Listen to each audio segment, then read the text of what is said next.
all the days of your life. Yes. Let me tell you something. It's something when it's just a small number of folk. God don't need a lot of folk to do what he's trying to get done.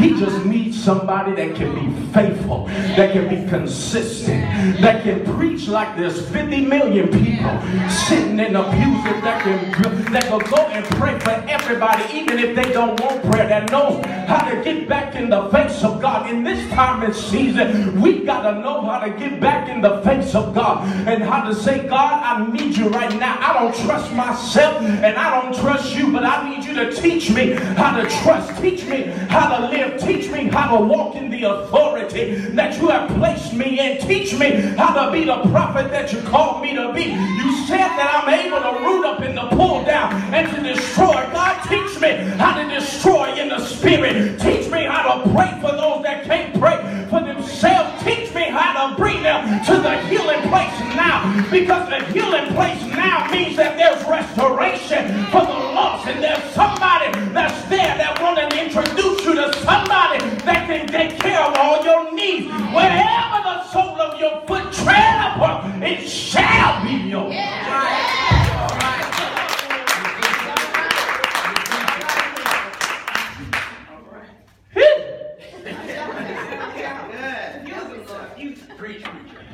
This is how you act when you don't get to preach so many places. People don't like calling you when you tell the truth. That's the truth. That's all right. That is the truth. Because we so busy wanting, let me give you something that'll be good for your itching ears. God don't care.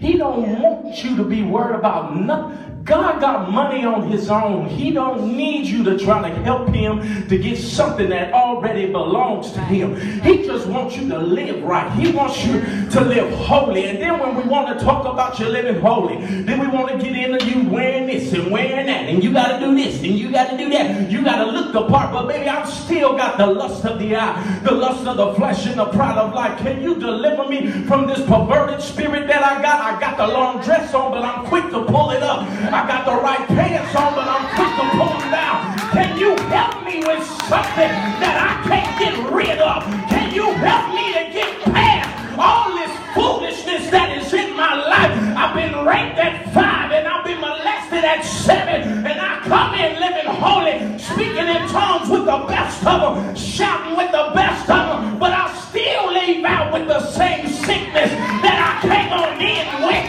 I need a healing place now.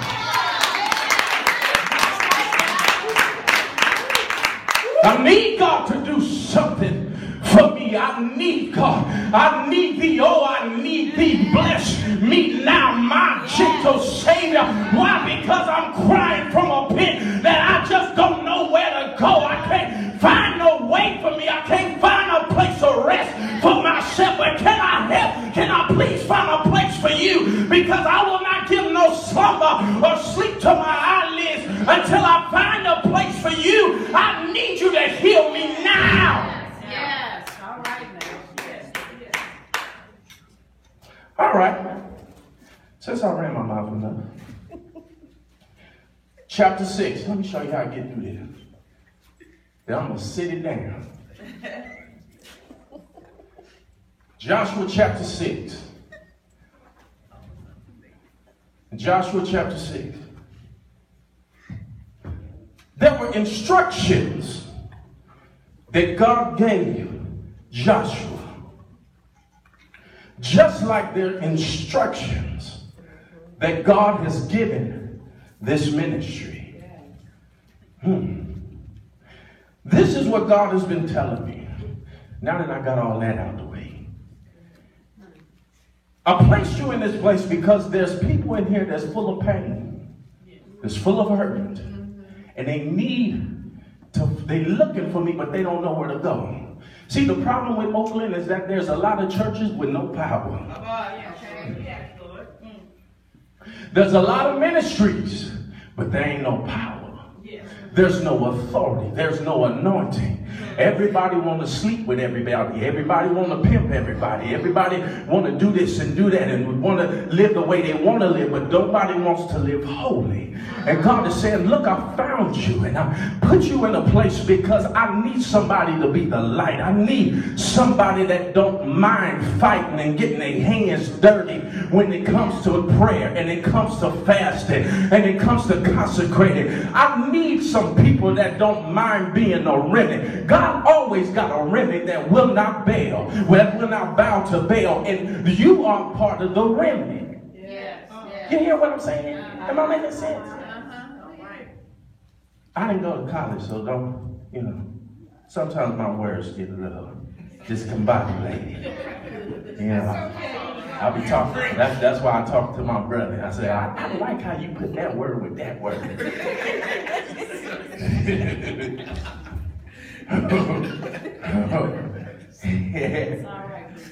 Chapter 6, verse 1. Now Jericho was securely shut up because of the children of Israel. None went out and none came in. And the Lord said to Joshua, see, I have given Jericho into your hand, its king and the mighty men of valor.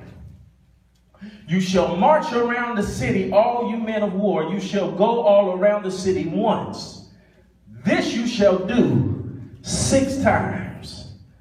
And 7 priests shall bear 7 trumpets of ram horns before the ark. But the 7th day you shall march around the city 7 times, and the priests shall blow the trumpets. It shall come to pass when they make a long blast with the ram's horns, and when you hear the sound of the trumpet, that all the people shall shout with a great shout. Then the wall of the city will fall down flat, and the people shall go up every man straight before him. Ain't this something how God, when he explains to Joshua what is getting ready to happen, he already showed him that he had the victory before he even fought the fight. Right. Yes. Don't you know, even though you are here in a place that is like Lodabar, you have already won the fight even though you ain't really started fighting yet? Ain't it something like God has already placed you in a land flowing with milk and honey, a land that is plush, a land that has all kind of produce that can reproduce itself once the right folks get in town. And then but see, this is the thing. We want to preach to you about all of that, but we don't want to talk about the giants that's in the land. We don't want to talk about the homosexual churches. We don't want to talk about people that are out there on the street and they still dealing and they still doing all the stuff that they want to do, to how the spirit of chaos runs this city and the spirit of destruction runs this city, and theft and stealing and all this. We don't want to deal with none of that. We too busy want you to come in, give your tithes, give your offerings, and give me a little praise break, turn around 3 times, and let me tell you what God said. He done turned it around for you, and then when you turn out and go out that door, it's still the same mess. He ain't turned it around that fast, did he? Because maybe he's trying to turn you around. Maybe he's trying to do something in you to make you have to turn around your situation. Maybe he's tired of you running your mouth on everybody and having a bad attitude and saying, oh, why you doing this? Why she get to sing in the choir? Why you over there? Why you on the girl call me because I got something to say about this, and you wondering why you still dealing with the same foolishness that you've been dealing with for the past 17 years. Why? Because you didn't stop running your mouth.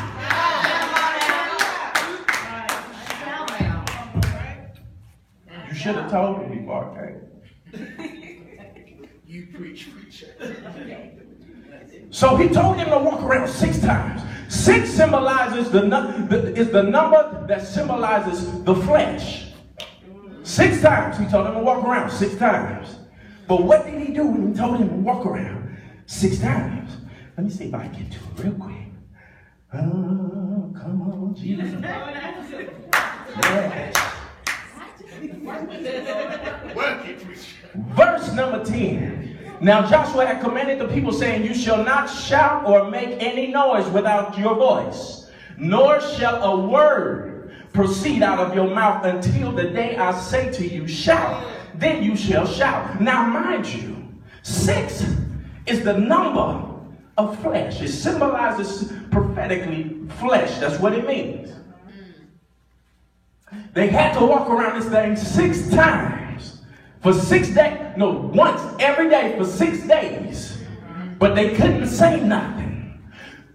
Do you wonder why sometimes folks still go through the same stuff and still be waiting on God? Oh, I'm just waiting on God. I'm waiting. No, he waiting on you to shut up. That's what he's waiting on. The reason why he told them don't say nothing for 6 days every time you walk around, because I don't need you opening your mouth at the wrong time, which will mess up the miracle that I'm getting ready to produce on the 7th time, because the 7 means the number of what? Rest. Because once you shout on the 7th, it ain't you that's doing the work, it's God that's doing the work. So let me tell you something while you're sitting here looking at me on this, because you came out of where you are. The season that you're in is the season of rest. You ain't got to do the work this time. All you got to do is do what God has called you to do.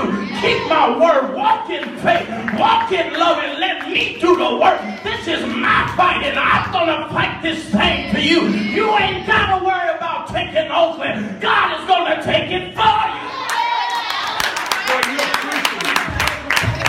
You can't keep running your mouth. I don't care what the man of God did. I don't care what the woman of God did. I don't care what they did at your old church. I don't care what they did at the little conventions they be having. He probably spoke about Rocky too. But I don't care what they do. But as long as you keep your mouth off of them and let God do the work for you, you will begin to see the miracle signs and wonders begin to flow in your ministry and in your life. Whatever you get from the man of God, take it home, work on it, live on. God, I need, oh God, my word, my love walk is wrong. Help me to walk in love. God, I ain't got no peace. Help me to walk in peace. Help me to keep my mouth shut so I can get to the 7th day and that you will be able to go out and fight for me. That's exactly what he said, preacher. Come on. That's all right. That's exactly what he said.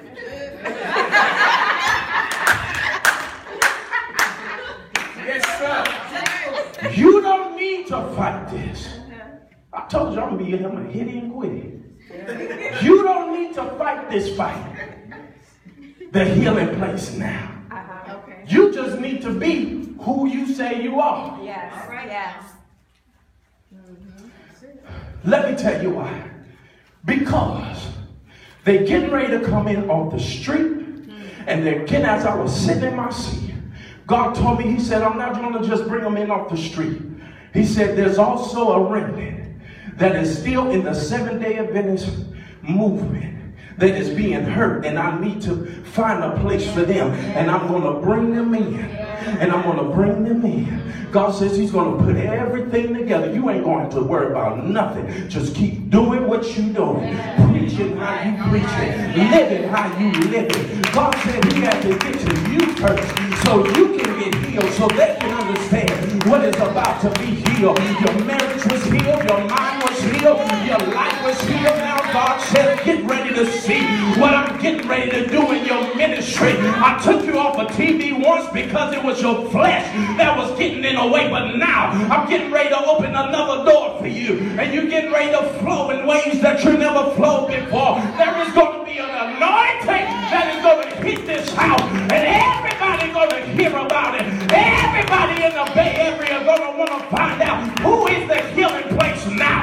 Who is Pastor Nigel? Who is this man? I don't know who he is. And then they're going to come and try to connect with you. They're going to try to be with you. And God's going to tell you, he said, look, just obey me. Just listen to me. Just do what I tell you to do. Don't even worry about connecting with nobody. You just do what I called you to do, because I'm bringing them into you, and you are not going to be here forever, but you're going to begin here, but this ain't your end. Yeah.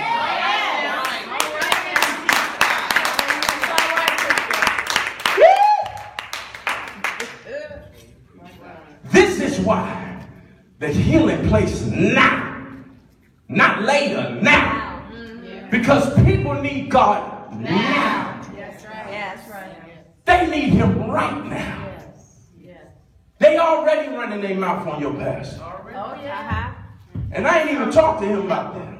That's all right. But I'm going to tell you, there's a church up there on that hill that's connected to some other folk that is running their mouth And God is getting ready to display his glory even to them.